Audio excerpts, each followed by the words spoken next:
Good evening, and thank you for attending. My name is Leslie Kane, and I'll be the moderator for this evening's debate. Before we begin, please silence all phones and electronic devices, and additionally, please refrain from any interruptions to the debate as it is being recorded for on-demand viewing and post-captioning services. The Citizens Clean Elections Commission is the sponsor for this evening's event. The Clean Elections Act is a campaign finance reform and public education measure initiated by Arizona citizens and passed by voters in 1998. The system provides clean funding for qualified participating candidates who agree to abide by the Clean Elections Act and rules. These include contribution and spending limits, foregoing special interest money, and participating in commission debates. We encourage audience questions, so please utilize the note card given to you when you enter the room and hold it up. Our volunteers will pick up the cards and deliver them to me, and if you need additional cards, just raise your hand. If you have a question for a specific candidate, please include the candidate's name on the note card, as it will be considered during the second half of the debate. Please keep in mind that we do screen questions for clarity to eliminate duplications, speeches, or personal attacks on candidates.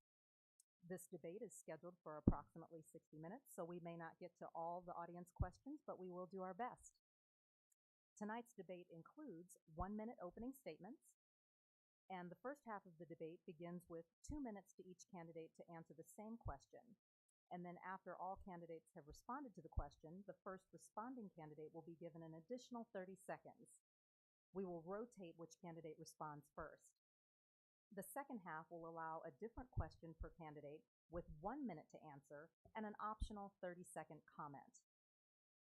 Finally, we will have 1-minute closing statements.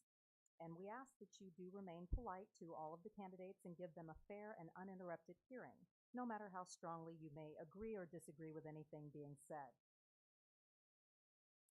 Tonight's participants are Ms. Charlene Fernandez, Democratic candidate for State Representative, District 4. Ms. Jure Peaton, Democratic candidate for State Representative, District 4. And Ms. Sarah Mae Williams, Green candidate for State Representative, District 4. The order in which the candidates will speak this evening has been determined by alphabetical order by last name for opening comments, and then we'll progress from that starting point. And the order for the second half will be determined by reverse alphabetical order by last name. Charlene, will you please start the opening remarks? I'll be happy to. Thank you so much. Thank you. First off, I want to thank Clean Elections for allowing us this opportunity to be here this evening. I think it's very important that that our constituents hear what we're doing when we're at the state legislature and what we plan to do when we get there. I have been a state legislator for the past 4 years. I'll be going into my third term if I am lucky enough to win. I serve as a minority whip in the Democratic caucus. I represent District 4, which is the second largest in the state of Arizona. It encompasses most of Yuma County, a portion of Pinal County, a portion of Pima County, and a portion of Maricopa County.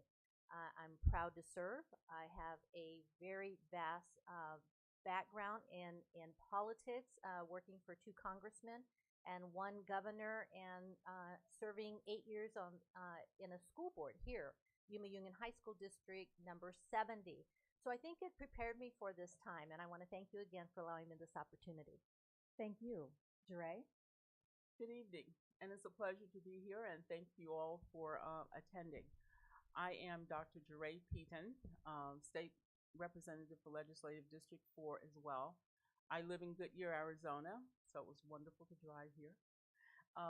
And I have been in this position for exactly 13 months, so I'm very new to the legislature. My career has been at that of an educator. I've been a lifelong educator, beginning that as a teacher in Newark, New Jersey. I've been an assistant principal, and a retired superintendent. So I too have a vast amount of knowledge and experience that's very diversified. I've also have a degree in construction management, so I've kind of blended my educational credentials with those of vocational. And it's a pleasure to serve my constituents and share my expertise and knowledge, and also listen to my constituents as to what their needs are. Thank you. Thank you. Sarah May? Good evening, everyone. My name is Sarah May Williams. I want to thank the Clean Elections Commission for putting this opportunity together for us. So my name is Sarah Williams. I come from the Lenape Nation. I live in Sells, Arizona. My background is that I've been a school board member for the last 7 years. When I started as a school board member, we were considered a PLA, which is sitting in the bottom 5% of all schools in the state of Arizona. And I'm happy to say that after 7 years, we and I actually can attest to what it means to invest in teachers. We've seen amazing results in these last 7 years. And that's what I bring to the table, and that's what I want to be able to tell our story at the state legislature about the possibilities of what happens when you invest in the failing school system and the results that happen from that, because we have a story to tell to the entire state about the good things that happen when you invest in teachers. Thank you. Thank you. So at this time, we'll begin the portion of the debate where each candidate will have 2 minutes to answer the same question. So the first question is for Jeray. You will start off with this one. 23-year Yuma resident Charles L. Sims asks to you all, what are your ideas and thoughts on the lack of mental health services in Yuma and the state as a whole? And what will you do to address the much needed services in Yuma? Thank you, Mr. Sims, for that question. It certainly is one that should be on the forefront of most of our issues and concerns. But unfortunately, it's one that's not very often addressed. And I think as we've seen, there have been hospital crises throughout the state. So obviously, there's a need for better administrative services, transparency, accountability, and what have you, as well as funding. I think a lot of issues are suffering from being underfunded, particularly those in mental health. As we were talking earlier, most people, or many people I should say, are somewhat reluctant to share their mental health issues of themselves personally or their family or friend, what have you. So we need some type of outreach community services to help these people, to bring them in so that they can get the services they need. But all of that can't happen without the vision to make it happen, and also the funding. So, and I think a lot of problems in this state are the result of underfunding. And so therefore, just as in education, I think the funding formula to take care of those kind of needs to be revamped and restored to a level where people's needs can be met. Thank you. Thank you. Sarah May. So this is an interesting and great question. Coming from a tribal community, we have had horrendous mental health services, primarily lack of funding and really the know-how to man a mental health facility to full capacity. Part of when I think about the underfunding, I think about inequality that has happened throughout our state. Through the years, we've seen ourselves go from where families can support themselves with just a certificated position, and they're able to afford all the things that families need. But as we've seen through the years with massive funding cuts across the state, it has impacted education, it has impacted healthcare, it has impacted every service that families need, women and children's services. And so basically, we've kind of cut the safety net out from every family in this state. And so in order for us to improve that, we have to make the investment. And unfortunately, that inequality happens because of why? Well, race plays a big factor. So does bigotry. There's a lot of things that exist out there that have prevented the state legislature and this governor to invest in families. Because as you see the demographics change across this state, all of a sudden there goes the funding as well.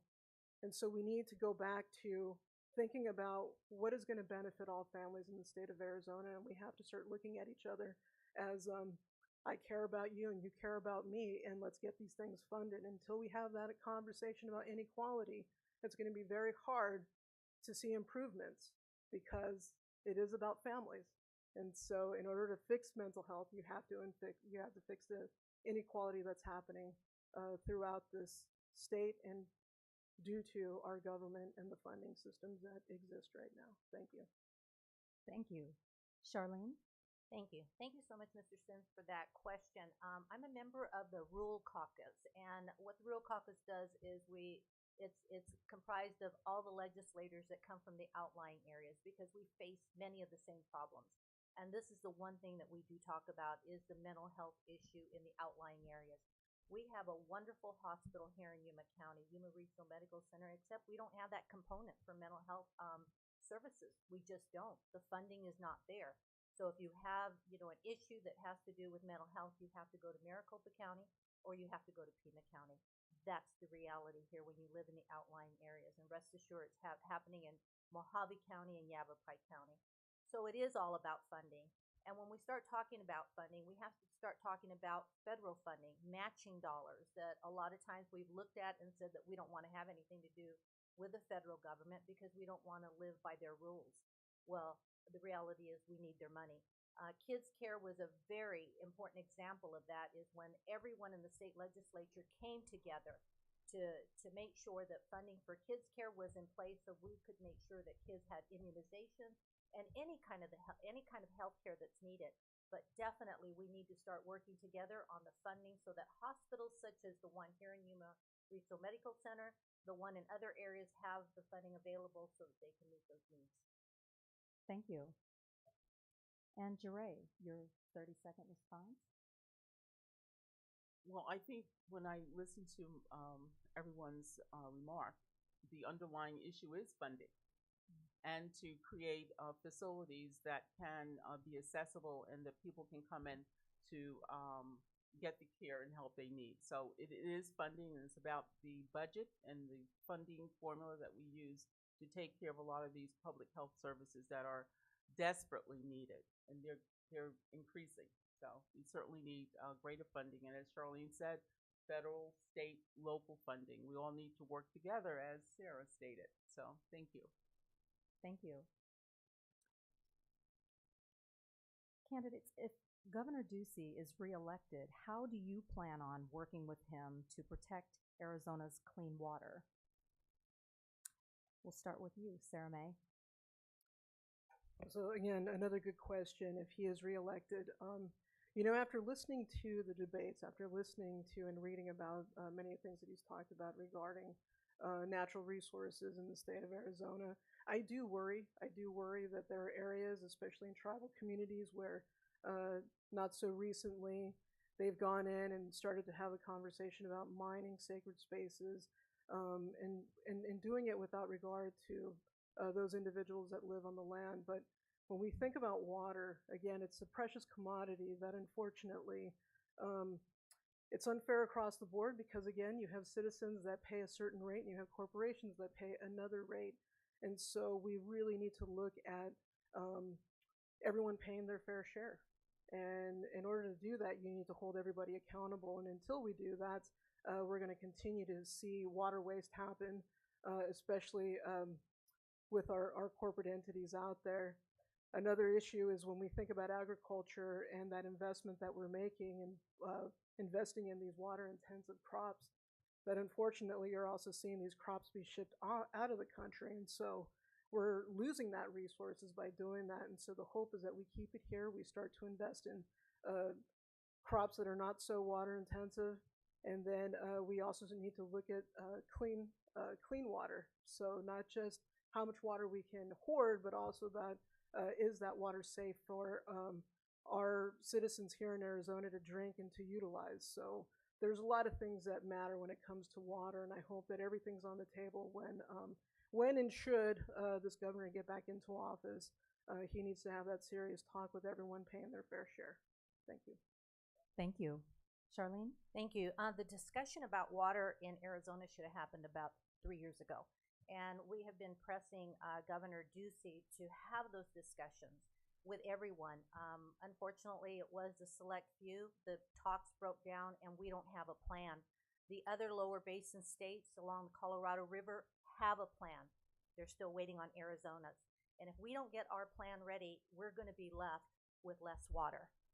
We know that there's a drought here in Arizona. We should be conserving water. We should be doing things differently, but we're not. So it's incumbent upon us, each and every legislator, no matter what party affiliation, to work together with Governor Ducey on these issues. Clean water is important to everybody in Arizona, and all over this country, but especially here in Arizona. And we have to prioritize it and make sure it's a priority. The fact of the matter is, our priorities, those are our values. And we must value clean water for not just this generation, but for the generations to come. So I'm hoping that together we've come together before with Governor Ducey and worked on legislation that was very beneficial for our constituents. And I'm hoping as soon as January hits, January 14th, that we start working on this plan for clean water. Thank you. Duray? Repeat the question, please. Absolutely. If Governor Ducey is reelected, how do you plan on working with him to protect Arizona's clean water? Thank you. Last session, which actually was my first session, I attempted to pass a House resolution bill to at least acknowledge climate change. That bill was not heard. And so what I will do this upcoming session and in subsequent sessions is to at least get the state to acknowledge climate change. And that, of course, begins with clean air, clean water, clean soil. All of our constituents and our citizens throughout Arizona need that. It is our lifeblood. It's not optional. We can't live without clean water and clean air. We would not want to be like Flint, Michigan, where the water is contaminated. And so therefore, I think that if we are, in a holistic sense, if we're more aware and fully educated on the harms of climate change, how our temperatures are rising and our water is depleting and our air is dirty. As a matter of fact, 1 in every 12 children in this state have asthma. I have a grandson who has asthma. So the fact of our environment and our climate, that it needs to be life-sustaining now and forever is vital. And it is something we need to start working on immediately. It's not something that can be ignored, as my bill was ignored last session. And just to acknowledge climate change is only a beginning. We need to start doing some drastic measures to get people informed, and so that we can all start working together to have cleaner water, air, and soil. Thank you. Thank you. Sarah Mae? Just to add to that, especially in tribal communities, that we often say water is life, because water truly is life.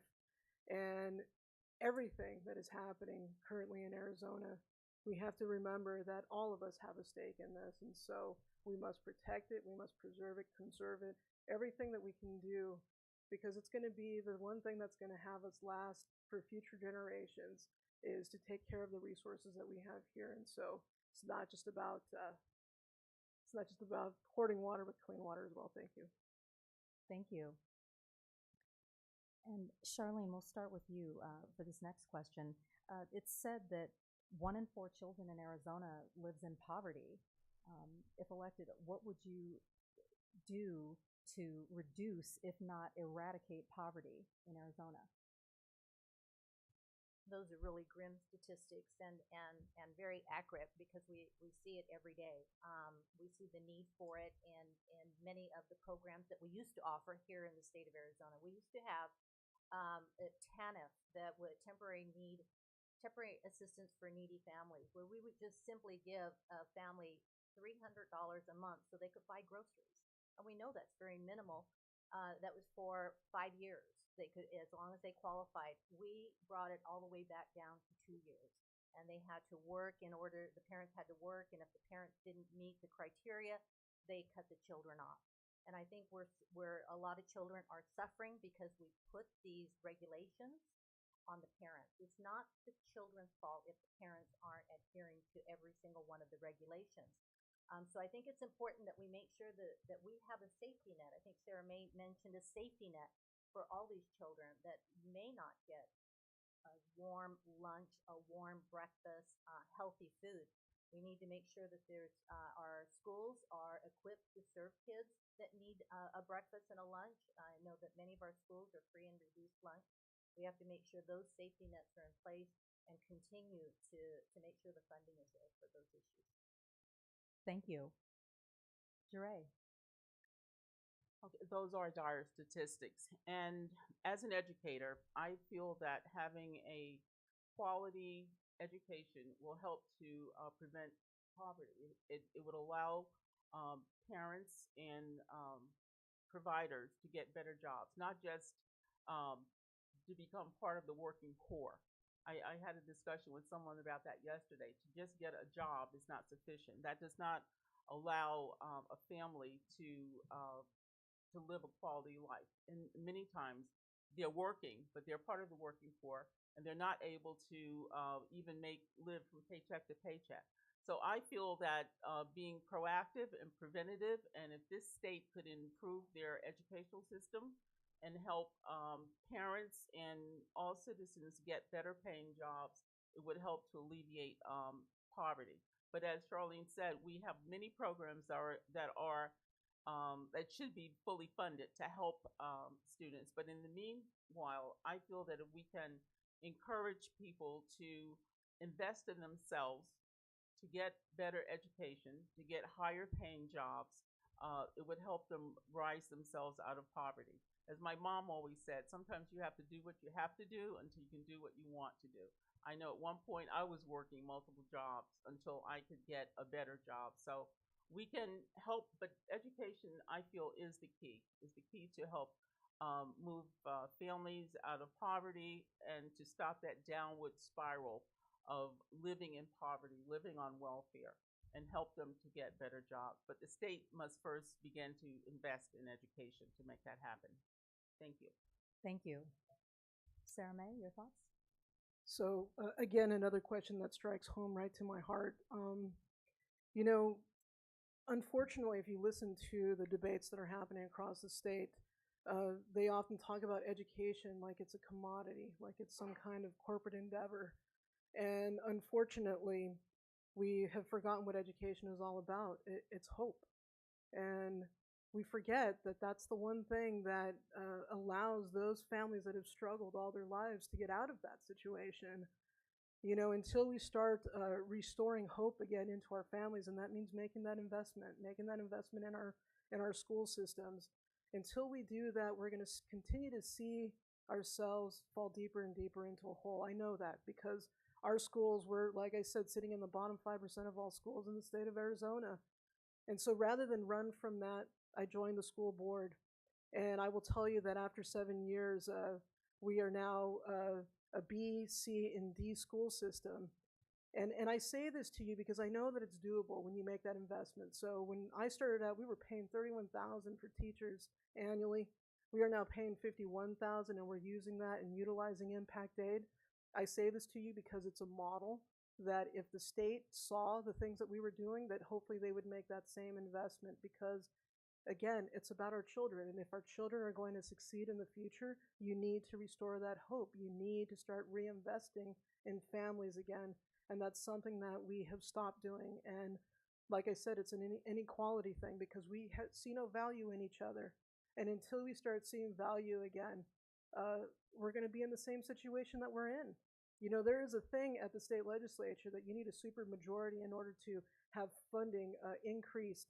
Until one legislator gets up and actually does something about it, we will not see any improvements. And so you need fighters in that state legislature right now. You need someone that's going to get up and say what needs to be said and do it. Thank you. Thank you. Charlene? Thank you. I just want to say that we, as two other individuals here said, that we do need to invest in Arizona. We need to invest in economic development, bring quality jobs, and especially to these outlying areas. I'm fearful that that one in every 4 child does describe a lot of our rural areas, those children in the rural areas, because many of the industries don't come to our areas. They come to Maricopa County and Pima County, and that's where the quality jobs are. Thank you. So digging a little deeper into the subject of education, which I know is very near and dear to all of your hearts, what do you think specifically are some things that the legislature can do to improve the state's educational system. Jeray, we'll start with you. Thank you. That's a favorite topic of mine. I feel that, as I've said it before, so I will be consistent and say it again. I feel that the formula for funding education needs to be thrown out and reinvented for the times and demands that we currently have, that we are currently facing in education. And that is preparing our students to learn what they need to learn, but also to become their best teachers, because things keep changing. I know when I was in high school, there were no computers. And now we're in a technological era that I would have never dreamed of when I was in high school. So we have to teach our students to embrace STEM, science, technology, engineering, and math, and learn how to do programming and coding and all of those things that we know are in the future, but also to prepare them to embrace and challenge the unknown of the future. Just as I said, when I was in high school, there was no computers. I'm sure that there will be things in the 20 years that we never dreamed of existing now. So I truly feel that we need to revamp the funding formula for education and stop this whole spiral of educational malpractice. We're not teaching our students efficiently, with high quality learning, with highly qualified teachers.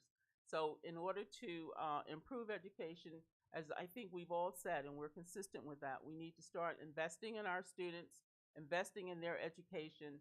And in order to do that, we need to revamp and recreate a funding formula that totally funds the education, the school facilities, the entire educational system, and not just do patchwork maneuvers. It needs to be permanent, sustainable for all of our students. Thank you. Thank you. Sarah May. So okay, repeat the question again. Just, you all brought up education in conjunction with the issue of poverty among children and in general. And so what do you think the legislature can do specifically to improve the state's educational system? Well, there's a lot of things the legislature can do. Through the years, especially since I've been a school board member, we've had tons of unfunded mandates that have come from the state legislature that really have nothing to do with what we're trying to accomplish in our school systems. When those unfunded mandates come forward, all of a sudden you got to drop everything to focus on this one thing, and then academics gets further and further away. And so we have the issue of our state standards. You mentioned, anything that has come through the last couple of years, it's been a detriment to our success, because they're not thinking about academics. They're thinking about how to best tell their story about empowerment scholarship accounts in charter schools. And reality is that you're comparing apples to oranges. And unfortunately, all of those things that they've put forward have not helped our schools at all. And so in order for us to improve, you have to do what I have been suggesting for a while now: touch that reset button. Every single school district needs to get some leaders in their community that are willing to say it's time to say enough. We had let our schools fall into mediocrity for a very long time. And until you get those leaders in your communities to stand up and make a difference, you're going to continue to go through the minutia that has been put forward by the state legislature and this governor. So in order to make change happen, it's going to come from you, and you got to be that fighter to make that happen. Our children deserve it. They need it.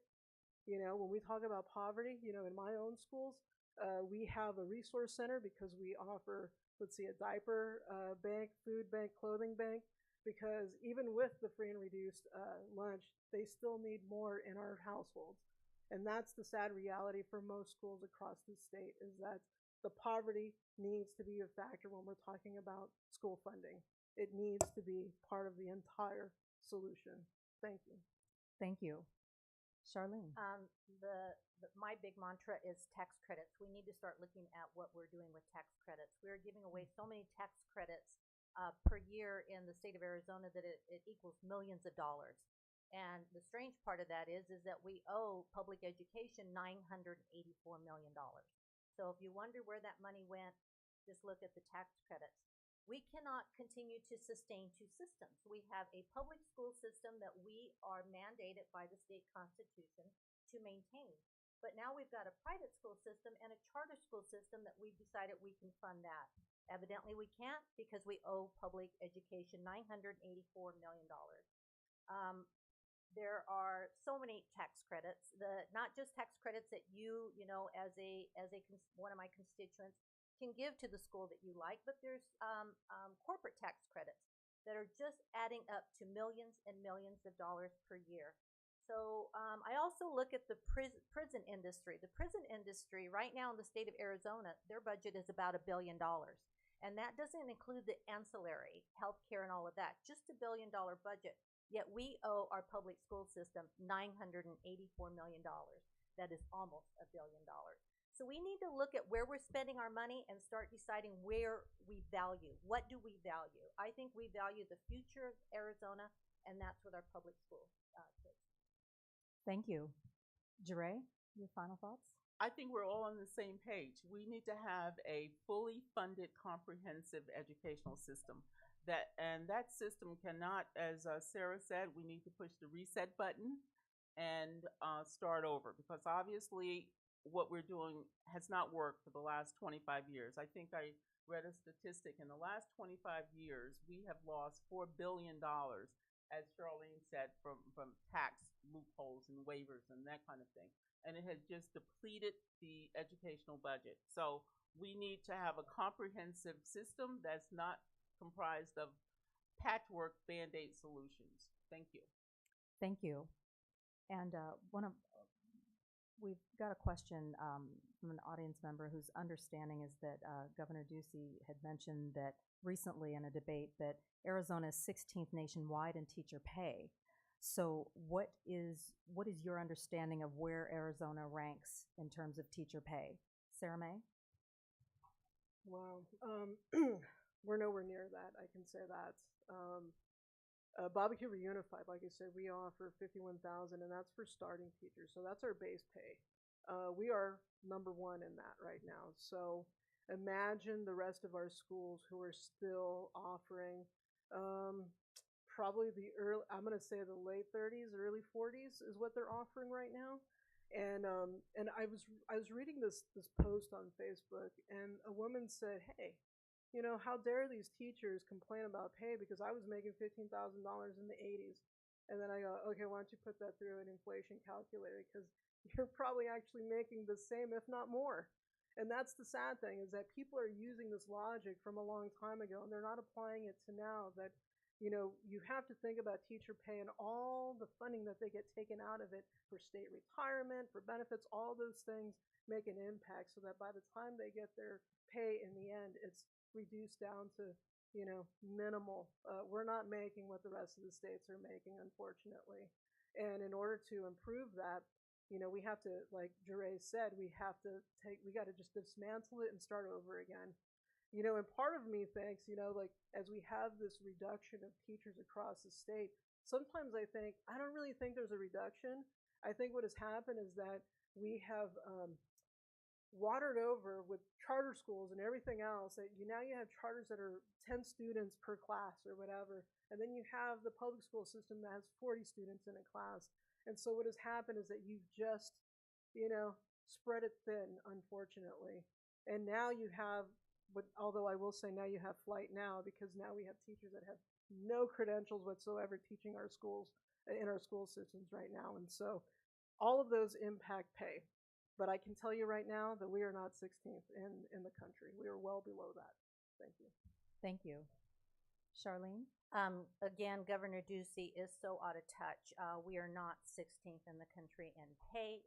He also said during the same debate that we're overflowing with revenue in the state of Arizona.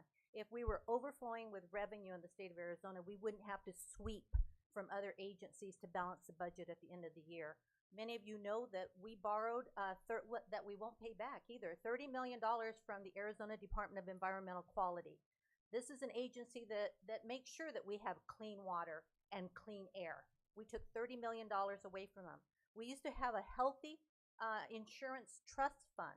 trust fund should tell you what that money is for or where it should be. We borrowed from the trust fund to balance the budget. So I'm not sure where Governor Ducey says we're overflowing with revenue at the same time that we're 16th in teacher pay. When teachers walked out, it had nothing to do with teacher pay.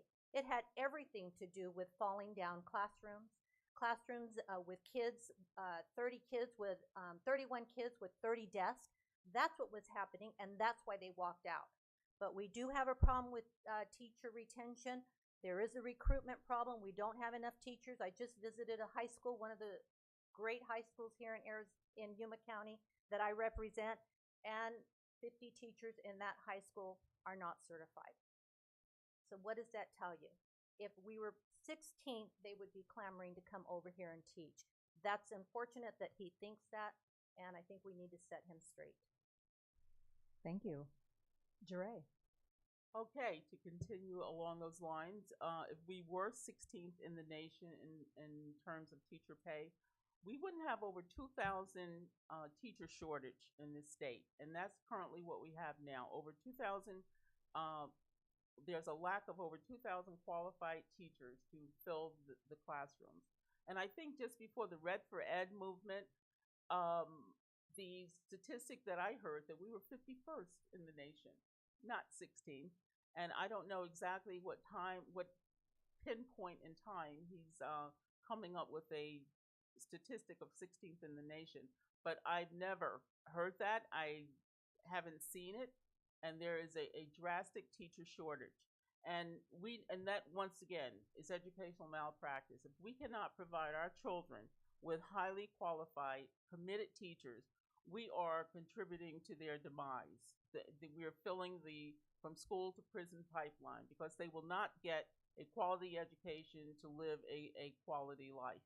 So 16th in the nation, if that was the case, we wouldn't have the teacher shortage we have today. We'd have highly qualified teachers.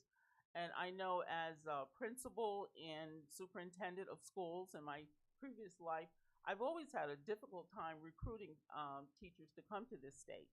And the reason is because of the pay. But as Charlene said, it's not just the pay or teacher salary. It's the entire educational system and the quality that we are inflicting upon these teachers. It's the textbooks, the curriculum, the technology, the school facilities. It's the whole entire school system that needs to be improved. And if it was at a higher quality, we would certainly not have the teacher shortage that we have today. And maybe we would be 16, but right now we're not. So thank you. Thank you. And Sarah May, your 30-second response. Just to reiterate, when you invest in teachers, great things can happen. I know that I've seen it happen. We made it happen in our own school system.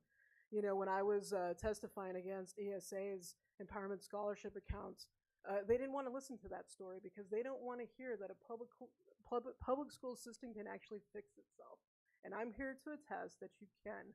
It takes hard work, it takes an investment, and each of us have that ability to bring that to our communities. We can fix our school systems.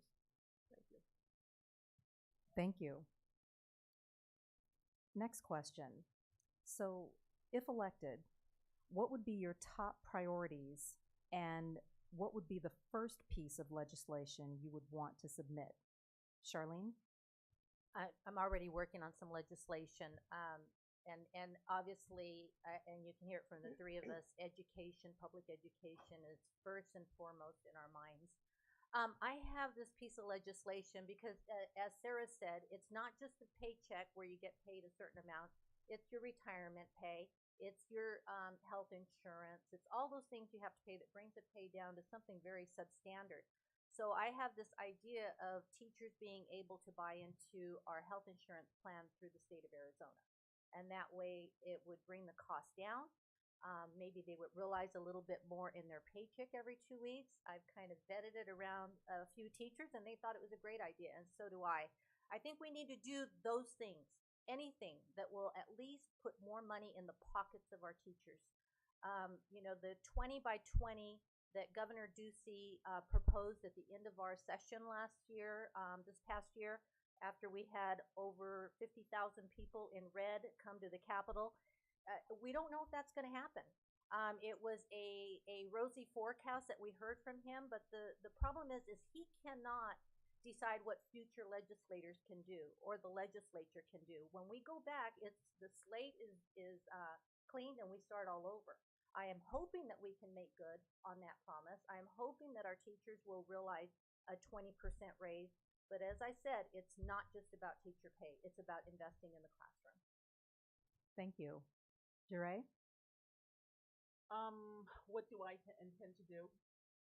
what are your top priorities? My top priorities, to be consistent, is education.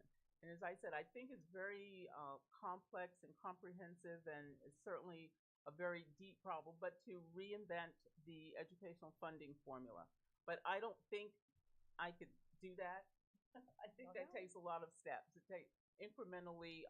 Perhaps I can get it started or whatever. But I truly feel that because right now, what we do not have a permanent, sustainable source of revenues for our educational system.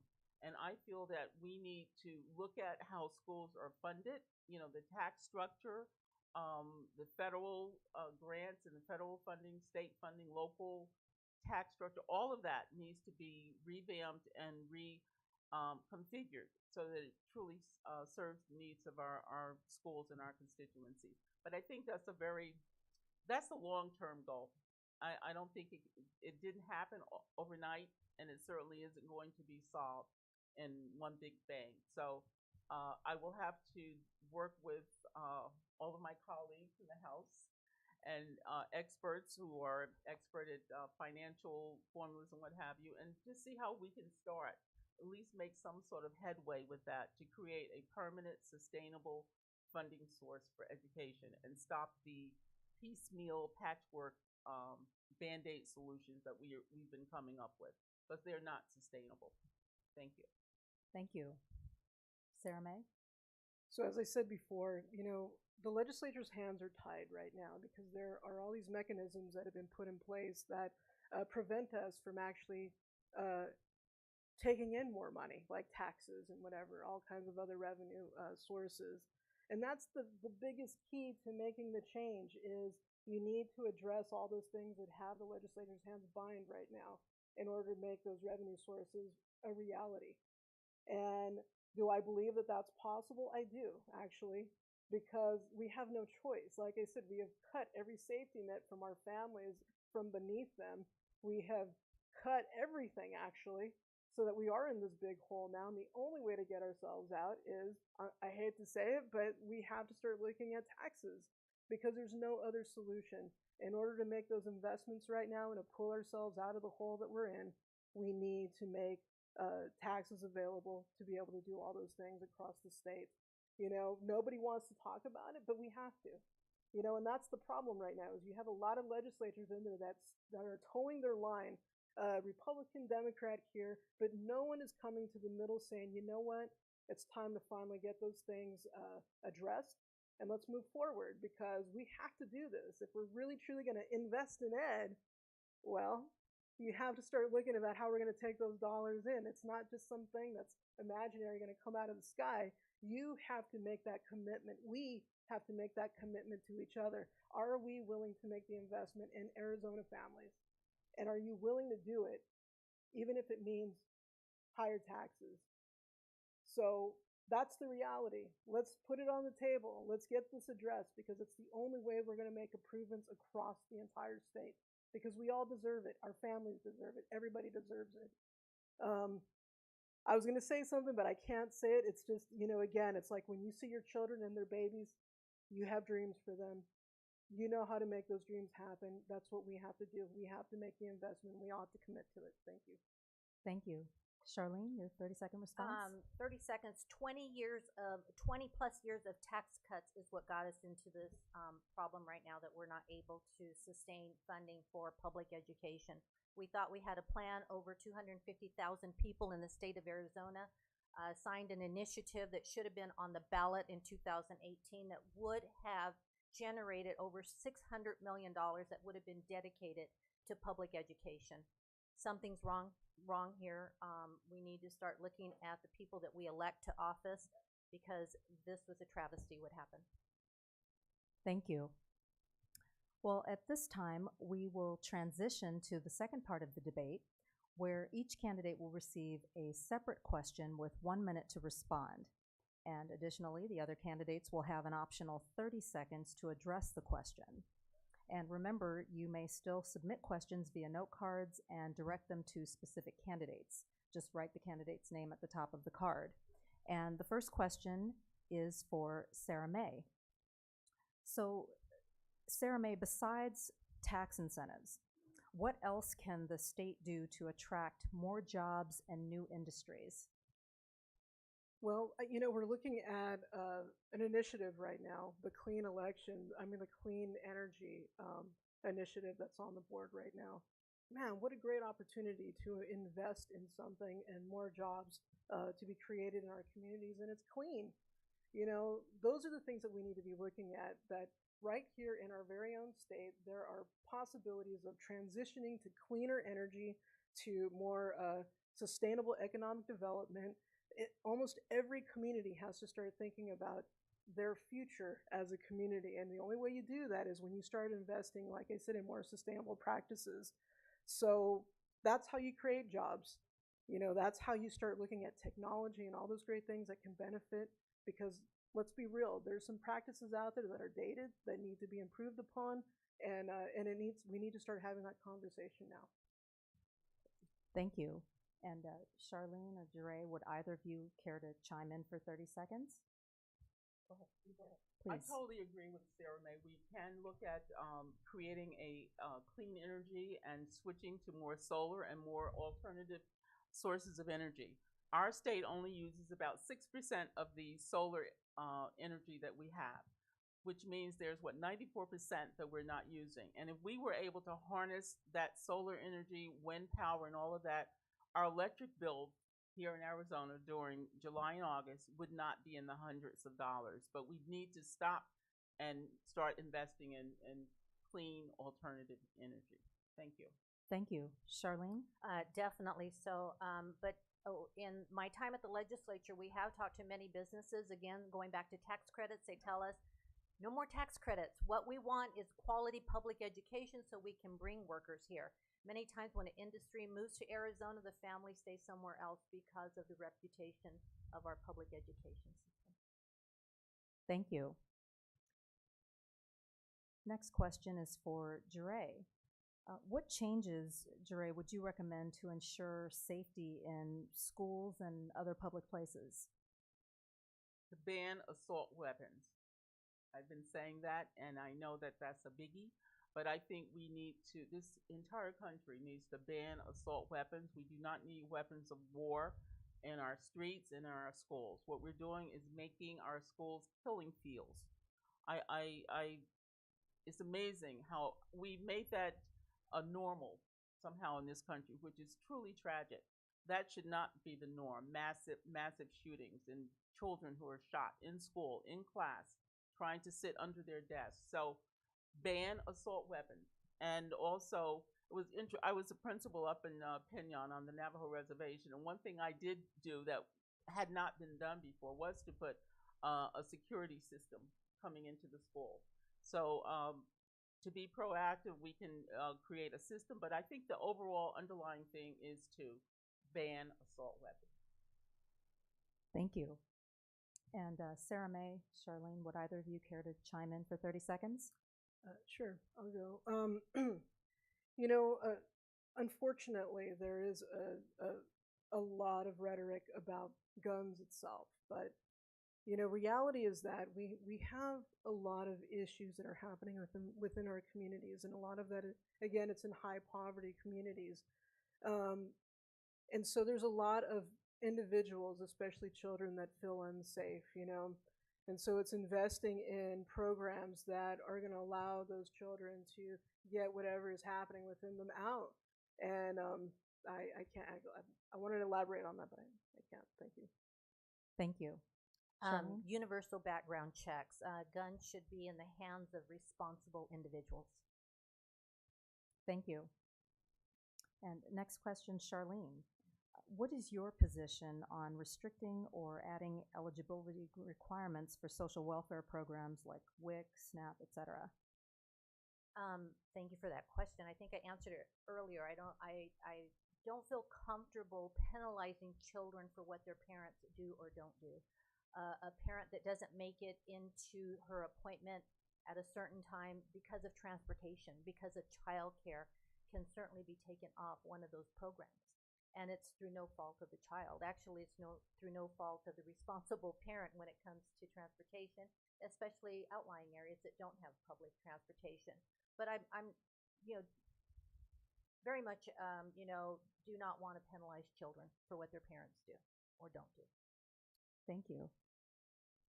Jure, Sarah May, would you either of you care to chime in? Can you repeat that again? Absolutely. If elected, what is your position on restricting or adding eligibility requirements for social welfare programs like WIC, SNAP, et cetera? Yeah, I'll take a stab at it. Again, like I said, there's an inequality that is happening across the state, and unfortunately, those that get hit the hardest are those that live in impoverished communities. And so, we need to learn to work with our families. We need to be able to give them a leg up. I mean, come on. We have a president that said, hey, when he got his start, his dad got him his first $1 million. Well, we all don't have that benefit, to be able to do that. And so in order to make improvements, we need to offer our families opportunity in ways to utilize that benefit. Thank you. Jure? I totally agree. I think there are measures already in place to qualify people for assistance or what have you. I think they have to show their taxes, something our president hasn't done, and prove their level of need. And then the benefits come, and if there are some issues or what have you, they can work with the system. But there are already some very severe restrictions on being eligible for assistance. And sometimes it's not fair. I mean, but the qualifiers are already there. Thank you. Next question. Sarah May, what do you think can be done to reduce recidivism in Arizona?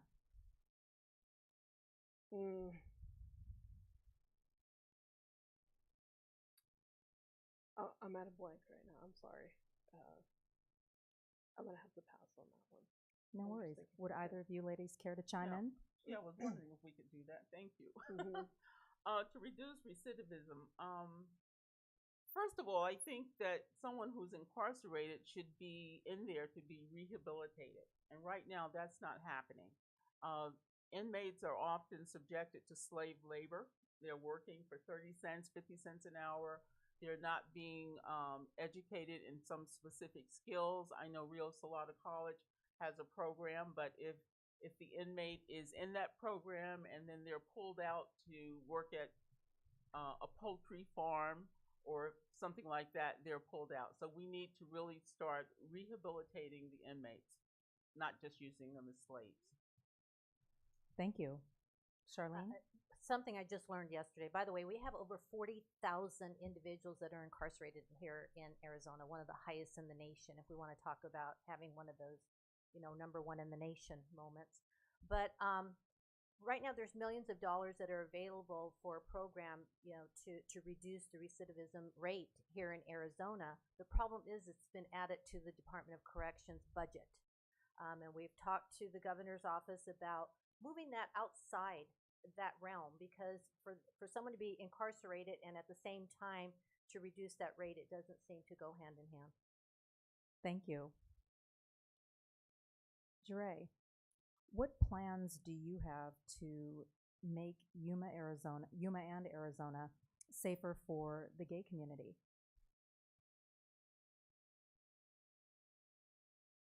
At the moment, I don't have any, but let me see if I can think of something. I think eliminating, extend human rights. We're all human, and LGBTQ people are human, so therefore they deserve to be treated as humans without being discriminated against in the workplace or any social outlets or whatever. Just like that whole thing with if a gay couple is getting married, to have their cake baked at some place. I mean, there's some incredible, just discriminatory practices that just need to end. So first of all, we just need to eliminate discrimination, and gay rights are human rights. Thank you. And Charlene, Sarah May, would you all care to chime in? Either of you? I'd like to say, just to make sure that it's better for Yuma, Arizona, I have to make sure it's best for Arizona.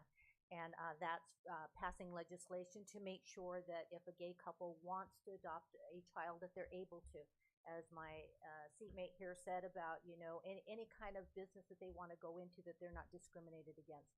I think those are things that we have to take up at the state of Arizona with legislation and make sure we stand by it. And that's the kind of representative I would be, and I know that these two would be also. Yeah, I Thank just you. wanted to add to that. Please. Sorry about that. I chimed in before you. Go ahead. So as an openly gay candidate, I absolutely feel like, why should I not have the ability to access Arizona like everybody else? And so I'm very proud of the fact that I am able to say that openly and not have any problems with that. I've never used it as an excuse. And like I said, I should have access to everything that Arizona offers. And so I'm very proud to say that, and we'll fight for that sitting in the state legislature. Thank you. Thank you. Charlene, how would you propose reducing opioid abuse in our state? Thank you for that question. As I Mhm. said, we did work with the governor's office on this issue. It was one time that we came together and talked about the opioid issue. We implemented a program where if you were with someone and you happened to be using drugs and that person overdosed, that you could call 911 with no worry about being implicated in it, that you would not be arrested. And that, I believe it's called, I can't remember what the program's called, but we implemented that. We also implemented where you can take your drugs into a place, a hospital, and not be judged or asked where it came from. And we also were very instrumental in putting millions of dollars toward programs here in Arizona to reduce the opioid addiction and to help the communities that have been affected by the opioid issue. Thank you. Jeray, Sarah May? Well, I think we should start at the source where the prescription drugs come from, therefore regulating the issuing prescriptions for those drugs. So that begins with the doctors and the pharmaceuticals and what have you. So there needs to be more oversight and accountability for how these drugs actually get into people's hands. So I think that's a beginning, but also just try to control it from that end. I think it was $10 million that we were able to get. Yes, 10 million. So we're starting to make some inroads, but there's still a lot of work to do. Thank you. Thank you. Sarah May? The sad reality is that the opioid crisis happened many, many years ago. And unfortunately, it happened in impoverished communities first. And unfortunately, there was no funding that was attached to that when it was going rampant through our high poverty communities.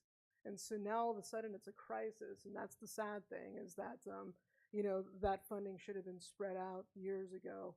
And so now that it's a crisis, of course, we're going to look to providing clinics and all those great things and all those support systems out there. But unfortunately, they didn't reach our communities in time well before.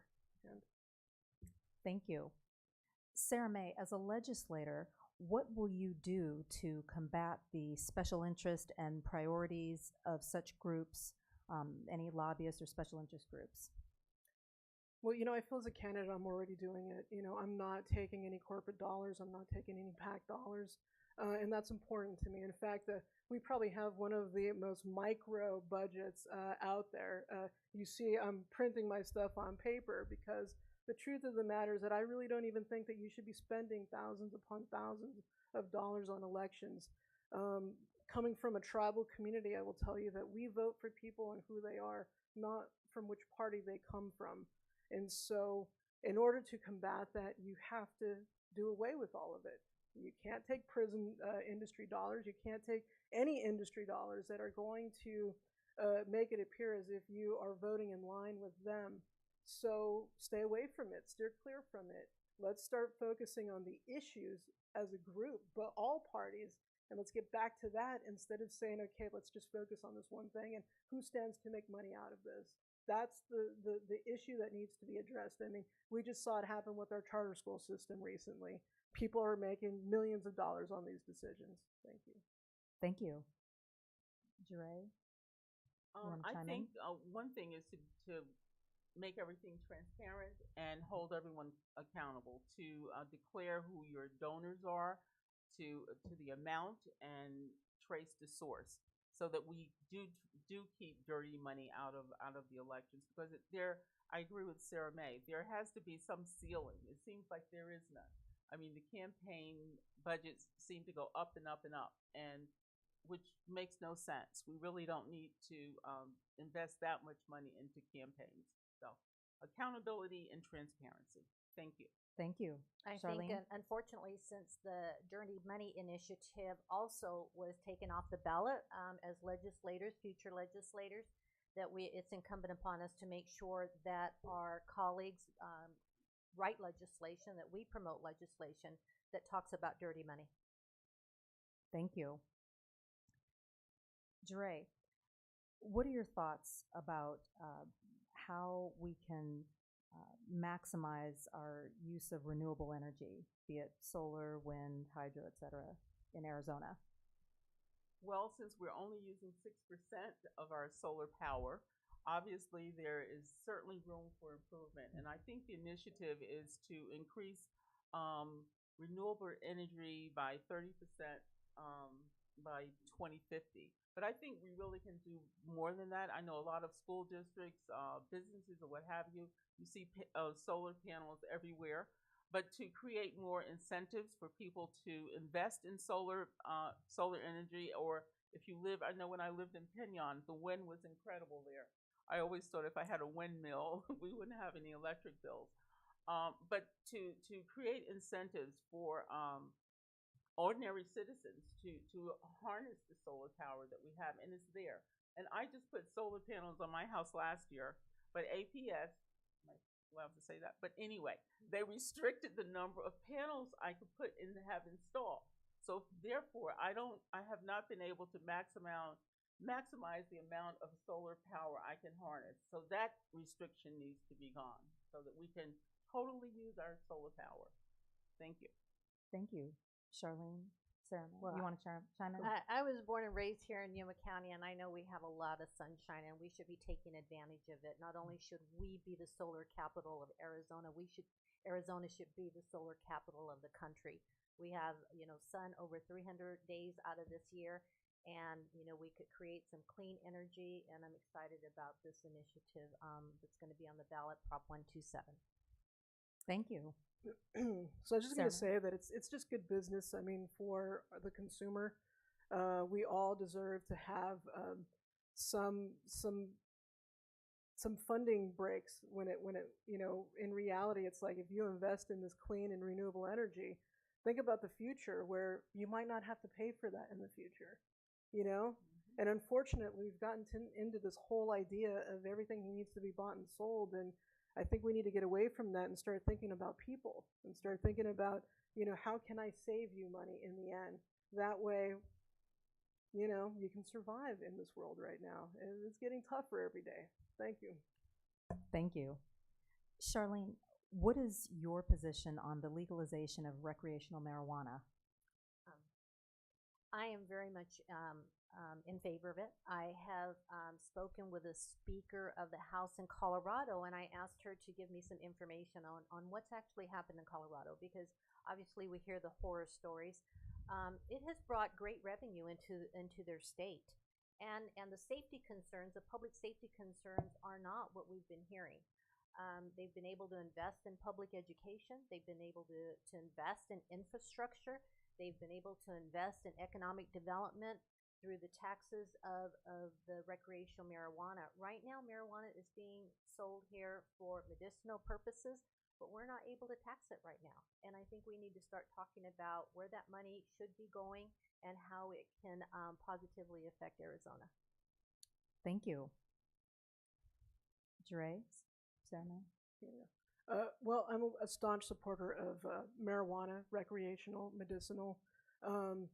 Coming from a community where we've had so much injustice happen because of marijuana, I feel now we need to own it and we need to legalize it. And we also need to be able to get revenue from it and put it back into our communities. You think about just justice in itself to be able to overturn many of those unfortunate convictions and get them back into jobs. That's why I want to see this legalized across the board. Thank you. Thank you. Jeray? Yes, I worked on a committee for criminal justice reform, and this was an issue that we need to decriminalize the use of marijuana, specifically the recreational use and the municipal use of marijuana. And that will have a phenomenal impact on incarceration. A lot of inmates are incarcerated for nonviolent acts or just for the use of marijuana for their personal use. So we do need to work on making it legal. Thank you. Thank you. Sarah Mae, what are your thoughts on sanctuary cities or counties, and should Arizona explore the idea, and why or why not? Absolutely. Again, being a Green Party member, I don't think DACA goes far enough. I'm absolutely 100% for amnesty. But the reason why I feel this way is because I come from the Thanato Nation, where we have many members who live in Mexico. And so that border right now is free-flowing for us. And it should be free-flowing for many people, because think about this. When many of these kids who have been thrown into these cages in prisons, they had to go out and search for people who could translate 30 languages. That means that these are indigenous communities that these kids are coming from. And so that border should be free for indigenous populations to cross freely. And unfortunately, we have criminalized that now. But even where I come from, we have taken Thanato Nation members who are federally recognized tribal members, and we have actually illegally deported them into this country to then have to deport them back to Mexico. And it's a travesty that this happens. And so when I think about, what's happening, I have to see that those borders are free-flowing, especially for my community. Thank you. Thank you. Charlene? I think I would want to see the city of Yuma. I'm not sure how much of a chance that would, of that happening, but I would love to see Yuma be a sanctuary city. We're right on the border, the international border with Sonora, Mexico. Many of our workers come from Sonora, Mexico to pick our lettuce, our romaine lettuce, our iceberg lettuce. We happen to be the lettuce capital of the world. Let me give them a plug there. And so we have many of them coming in here to work, and they bring their families, and I would love for this to be a sanctuary city. Thank you. I support sanctuary cities, and I think that it's a humane effort that should be opened up to people who are trying to come here for a better life. Thank you. Thank you. Jeray, what do you think the legislature should do to address college affordability and expand access? Lower the tuition rates. I think it's a constitutional right. As a matter of fact, our state constitution says that the education should be as free as possible, but it has gone completely in the opposite direction. And that's not just the college and universities' fault. The funding for community colleges, universities, and colleges has been cut drastically. So we need to restore the funding to support our post-secondary education. And by making it possible for everyone who wants to go to college should be able to go to college as nearly as free as possible. Thank you. Thank you. When I first arrived at the state legislature, my very first session, we cut all the community colleges of funding in Pima County and Maricopa County. And then we also cut the budget of ASU, U of A, and NAU. And I was thinking, where am I at? What are we doing? And I think, we have to start thinking about the way we do things. What do we value? We value public education, we value our future, and we value our children. So I think we need to start doing things a little differently at the state legislature. Thank you. Sarah Mae? I was going to say at this point it should be free, and I will tell you because now you have teachers who have 2 or 3 master's degrees who are working in our school systems, and unfortunately they're getting paid like practically nothing. So, so a college should be free. If we're not going to look at that degree and honor it and uplift it and make it a viable option for people to sustain themselves on, then open up education for everybody to attain. That's the right thing to do, especially in Arizona. Thank you. Thank you. Charlene, what steps would you take to continue to diversify Arizona's economy, and what industries or sectors would you focus on? I think in order to diversify, again, I mean, I hate to be repetitious here, we have to invest in public education. We have to make our public education the best in this country. That's what we should be striving for, so that people want to come here and they want to invest in Arizona. They not only want to come and bring their businesses, but they want to bring their families too. And I think that would be economic development. That would be making our public schools better, and it would signify exactly what we value most, and that's education. Thank you. I totally agree, and I think we should keep repeating that, reiterate it as many times as necessary. The only way we are going to diversify our economy is if we invest in our educational system. Businesses and families do not want to come here because of our poor educational system. And we need to create an educational system that rises the standards and the level, not just entry-level jobs, but high-paying jobs. So that, therefore, as I said earlier, we need to start diversifying our education so that we teach students on science, technology, engineering, and math, STEM subjects, to get better jobs. Thank you. Sarah Mae? So just wanted to add that, we used to say this is a big reason why we started to improve our education system, because we said the jobs of tomorrow have not been created today. So those jobs that exist in, 10, 15 years from now haven't even been thought of yet. And that's why we had to start in making that investment in education. But more importantly, we have this border region that should be a gold mine right now.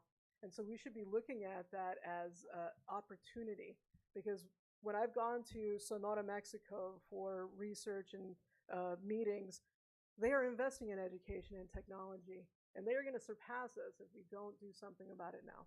Thank you. Thank you. At this time, we will have our closing statements, and the first will be given by Sarah Mae. Please. Thank you, everyone. This has been a pleasure being here and doing this debate.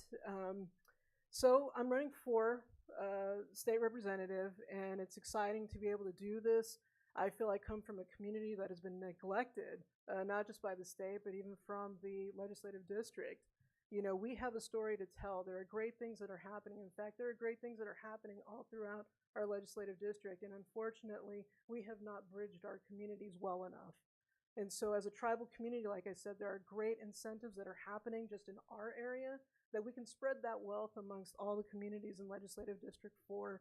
And so I look forward to be able to bring our story from my region to the rest of the state, but also to Legislative District 4, and to start looking at bridging ways that we can uplift all of our communities together. So again, thank you for allowing me this opportunity. It's been great. Thank you. Thank you. Jeray? Thank you. I too am striving to serve another session as the representative for Legislative District 4. And one of the main things I would like to do is we are at the wrong end of so many things. Like, we're #1 in incarceration, and throughout this nation, I dare say the world, we incarcerate more people per 100,000 than almost anywhere in the world. But yet we're at the bottom for education. I would like to flip that. I think we should become #1 in education and lower our incarceration rate.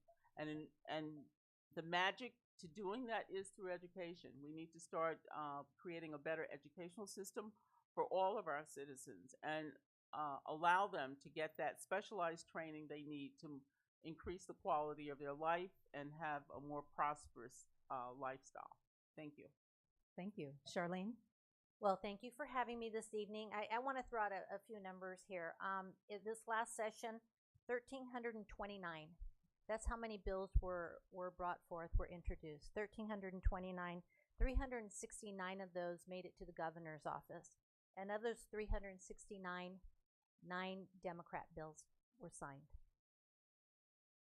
1,329 and 9 were signed. Something has to change.